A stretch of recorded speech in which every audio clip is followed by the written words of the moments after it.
I travel for work and my employer allows me to spend up to $100 day on food. If I don't use it, I don't get to pocket the money. When traveling, I make sure to use the full $100 every day, so I'm eating very well. My wife is upset with me because I get to eat out for every meal at least 2 weeks a month.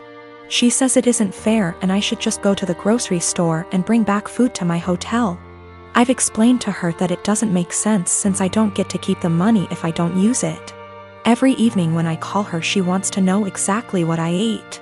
She can see the credit card statements reimbursed by employer, so she knows how much I spent. She'll see I spent $75 on dinner and start freaking out about how wasteful I am. I take her out for dinner at least 2 times a week when I'm in town, and she goes out several times a week with friends when I'm not in town. This whole thing just seems irrational, and it is really putting a strain on our relationship.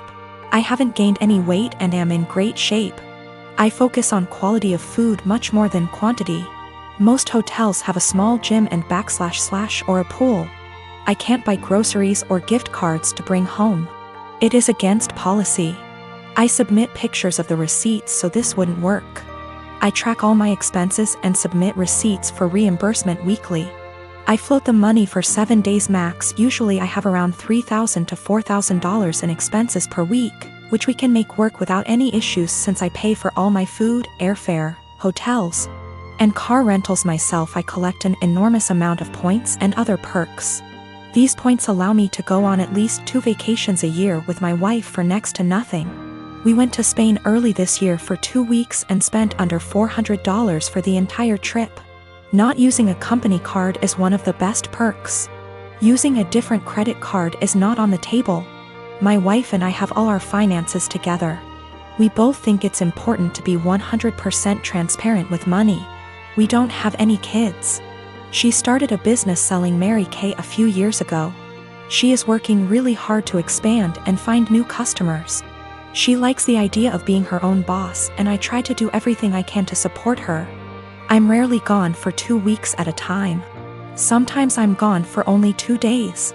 On average, a trip lasts 5 days and I go on 3 a month. A lot are saying Mary Kay is a pyramid scheme. I don't really know that much about the details of the business. I see a lot of women selling makeup, candles, and diet-related products, so I thought this was normal. We've put in around $50,000 over the past 2 years. Most of the money goes towards buying inventory and training seminars. I'll have to do some research to see what is going on. My day-to-day is anything but glamorous. I've spent more time in the airport than I even care to think about. Things go wrong often on the logistical side. My work can be very stressful, but I've gotten very good at managing the workload. My boss encourages us to use the full expense amount. He understands the stress involved traveling so much. He's actually working on increasing the amount to $140 day because of inflation. I live with my parents and my brother. It's always been a dream of my parents to adopt me and bro, our bio kids. And they had come to the decision that they want to adopt an older kid. They got matched with Jess, who is 13. Due to the current situation, she is not living with us, but we've met before and she spent a weekend with us in January. Jess, despite sometimes being sweet and kind, is very high maintenance and has a lot of anxiety and anger problems. She can go from 0 to 1,000 really quick. During her stay, she got triggered by something when we were in public. She and I went to a clothes shop and my parents were in a cafe nearby. Some guy accidentally grabbed her by her shoulder as he thought she was his daughter, and he apologized immediately and started screaming. I was the only person there, and I tried to calm her down, but she ran off. She was found, shaken, but safe, an hour later. I then got grounded as I had failed in being responsible for my sister. I said I didn't have a sister. My parents were angry about this and said that how dare I be rude about her, don't I know how much she's been through? She's had other outbursts, but none so huge in public. She can be cold and untrusting and was very clingy to my parents. I do admire her and think she's very brave, but I don't want to live with her. My parents call Jess often. I often say hi and try to be civil and supportive, but it seems like the only thing my parents can talk about is Jess and how brave she is, and she isn't even here yet. We live in a 3-bedroom house, and my parents promised to move to a bigger one later this year. Recently, my parents broke the news to me that Jess will move into my room, and I can pick whether I want to share a room with Bro or Jess. I don't want to share with either. My brother is messy, loud, and is your average 9-year-old boy, and Jess has night terrors and screams the house down. And it's enough having to open my house to her, but I value my privacy a lot and don't want her in my room, which is like my special place. I was crushed. I asked if we were still moving, and my parents were like, "We like this place and have no solid plan." I freaked out and was like, "You guys are forgetting you have another daughter and are too excited about the shiny new one to remember that the one you have has feelings and boundaries, and if you're changing everything I've ever known, at least I deserve to be listened to. If this is how life's going to be, I don't want to have a sister." Good to note, my room is big enough to have a wall put in, and my parents considered it a few years back. I would be happy with that. They refuse, even though we can easily afford it, because it is too much effort. My parents are offended that I'm not being welcoming towards my sister. And I'm offended that the life I knew is going to be turned upside down, and I'm not going to have the thing I value most, my privacy. I am a 41-year-old male, single dad with a 13-year-old daughter, Lacey. My wife died in childbirth, and it's just been me and Lacey all her life. My sister has been a big help in raising Lacey, and we do keep in contact with her maternal grandparents. The issue started a couple of months ago when Lacey started her period. I knew this day would come, so I spoke to my sister, my female best friend, and my mother-in-law to be well prepared. I gave her the talk with her grandmother and aunt there. I buy her pads and tampons. I even have Midol and heating pads ready for Lacey when she needs them. The problem began when I began to notice a smell coming from Lacey's room. I went in to investigate and found pads and tampons openly disposed of in her wastebasket. I checked her bathroom and it was worse. She had her blood-stained undergarments in the tub. I took out her trash and did my best to get rid of the smell, but I didn't know what to do with the underwear in the tub. Later, I noticed bloodstains on the couch. It took a while of cleaning, but I got them out. I figured that was the end of that. It happened again last month, when I noticed Lacey's room was stinking again. And I saw she didn't even wash the underwear from before. The bathroom was unbearable at this point. Then earlier this week, I saw bloodstains on the couch again. I sat Lacey down and told her that she had to learn to properly dispose of her feminine hygiene products and wash her underwear, as the smell was becoming too much. And to be careful of getting bloodstains on the couch or anywhere she sits.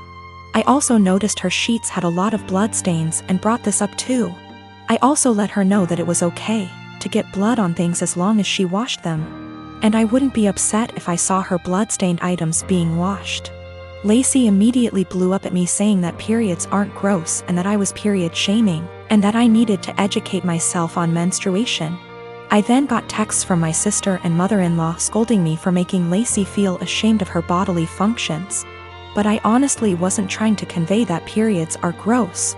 I was trying to convey that her hygiene needed to be addressed and that the smell was becoming unbearable. I just wanted to make sure that Lacey knew how to properly dispose of pads and tampons without it smelling, and that I wouldn't be annoyed if she washed her blood-stained items. We have washed the sheets with hydrogen peroxide and purchased some OxyClean for future instances should we need it. I have asked her aunt and grandmother about, and they'll be able to give her more info as different hygiene products she can use. I want to point out me and my brother have 2 different fathers. I lost my father last year to cancer. He left me 90% of his stuff, including his family home that was left to him by his dad. It's been in their family for over 100 years. My brother and my dad didn't have a relationship, but he did leave him $10K. My mom was pissed at the will reading, but since she got $10K she couldn't do anything about it.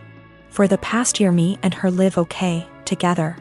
She went on acting like it was her house like before, which I had no problem with, till in May my brother and his girlfriend moved in. Without even asking me. They're messy, entitled, and rude. I told them in July I want them out by September because they don't pay for anything nor wash a dish. In August they announced they were pregnant and my sil smugly said, "Guess we won't be moving out now." It didn't go down well, but when I told them I wanted them out, my mom and brother basically laughed in my face. Well, the past few months have been hell. They become worse than before, and my mom enables it, then demands me to treat my sil like a princess because she's pregnant. I once had to wait outside McDonald's till they opened to get her a McMuffin. Well, here where I may be the asshole. Because my sil is pregnant, she eats everything she sees, like the cupcakes my friend made me for my birthday. She ate all 6, didn't even get to try them. I can't even make my lunch the night before because when I go to get it, it will be gone. She'll have a smug look on her face while rubbing her belly, then laugh and say, "I couldn't help myself, blame the baby." If I put stuff in my room, my mom will open the door with the spare key. Sil can go through my mini fridge.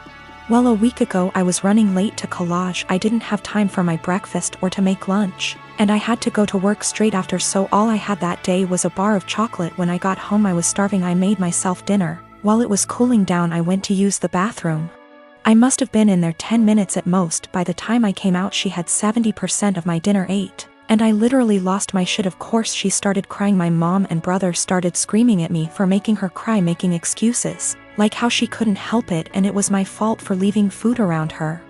Well, I had enough. I told them get out, just like before I got mocked. But here's the thing, back in October my uncle offered me a life-changing amount of money for the house. I called him up crying a few days ago explaining the situation. He said he'd buy the house, but he will evict my mom and brother. They OFC didn't take it too well, and I have had to stay with a friend. I've been receiving texts and I'm being tagged in multiple posts on social media.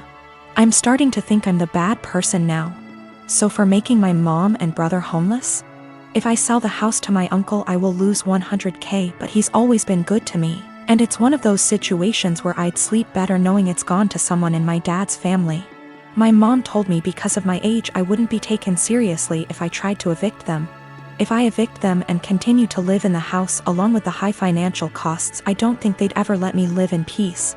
My mom has health issues and my sil will have to move in with her parents. They won't allow my brother, so I'd be splitting up a young family. In my mom's words,